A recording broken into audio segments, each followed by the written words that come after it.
এয়া চাওক আমি থাকোঁ গুৱাহাটীত, ভাড়া ৰুমত থাকোঁ।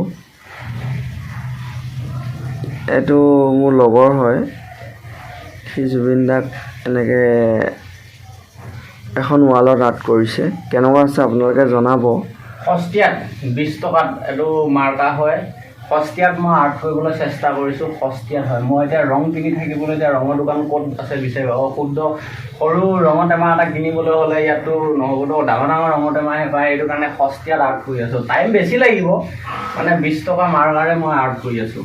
আৰু আমি পাব্লিক প্লেচতো আঁকিব চেষ্টা কৰিম এনেকৈ। এইখন মোৰ প্ৰথম আৰ্ট হয়, ৱালত মোৰ এখন প্ৰথম আৰ্ট হয় হা। আপুনি মই আগে পিছে তেনেকৈ ৱালত আঁকি পোৱা নাই বাৰু, এখন মোৰ প্ৰথম আৰ্ট হয়। পাৰোঁ মানে মই যিমান পাৰোঁ মই চেষ্টা কৰি যাম। মই বেলেগ পাব্লিক প্লেচতো মই আঁকিবলৈ আৰ্ট কৰিবলৈ চেষ্টা কৰিম বাৰু।